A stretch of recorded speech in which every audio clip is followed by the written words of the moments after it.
What's up mga kababayan? News that matters here. Dito sa video natin ngayon ay ating panonoorin o pakikinggan si General Macanas.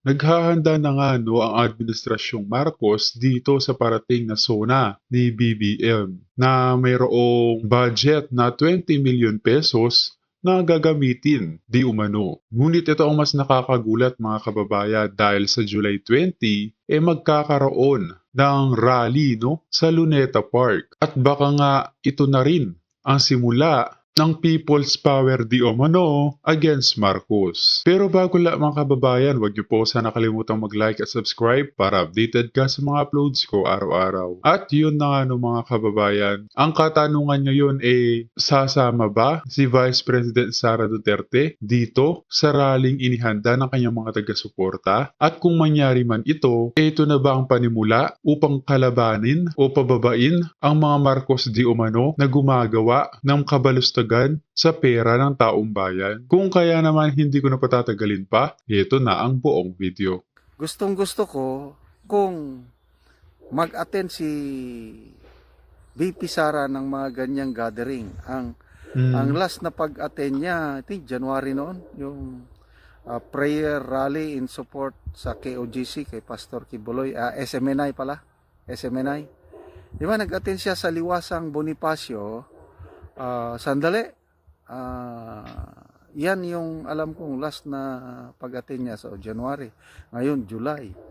O wala na siya sa administrasyon. Nako, baka ito na yung baka magsona. Baka lang I'm not saying.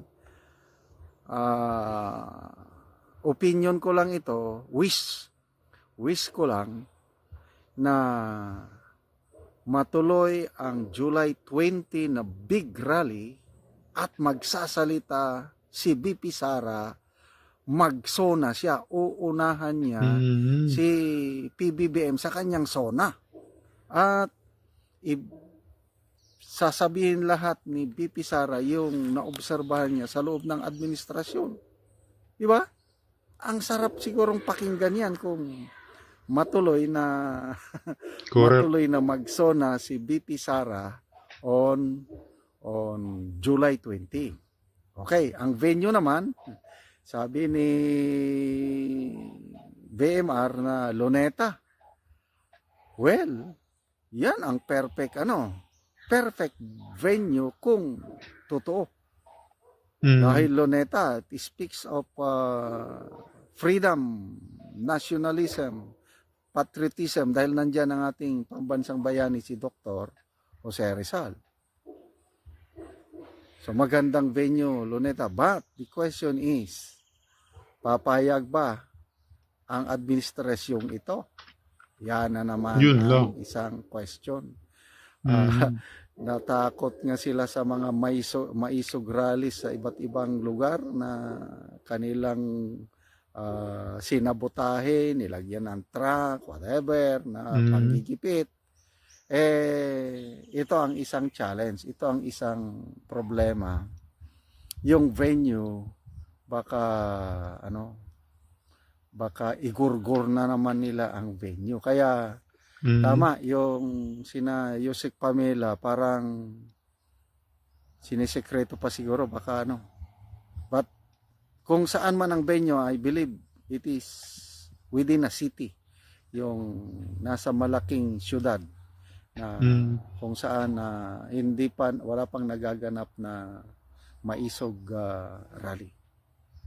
So, another issue dito is kung mag-attend si BP Sara, yung security niya, nakakatakot po yung nangyari kay former President, US President Donald Trump, yung assassination attempt.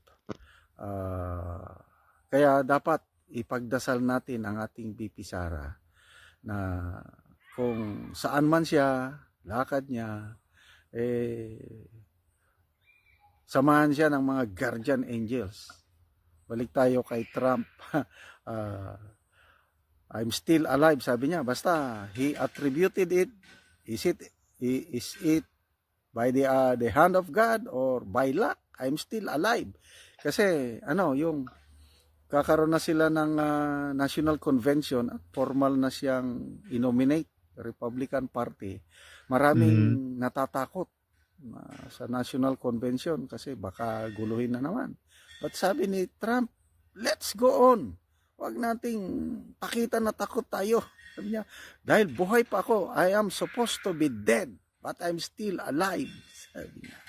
So, I believe na it's an act of God yung pagkaligtas ni President Donald Trump sa assassination. In the same manner, dito sa ating VP Sara, let's cover her with our prayers. Dahil ito na ngayon, labanan ng good and evil. VP Sara represents the good good things for this country. Siya ang ating pag-asa. Kasi kung magpapatuloy itong ganitong administrasyon, ay nako, kawawa ang ating bansa, kawawa ang ating mga anak, mga apo. Let's speak up, let's stand up for what is right. And VP Sara kailangan natin. Of course, si Attorney Vic, rin din natin yan. Let's support him with our prayers dahil delikado rin ang buhay ni Attorney Vic Rodriguez. So, kita-kits tayo. July 20, People's Rally. Big rally sana matuloy sa Luneta.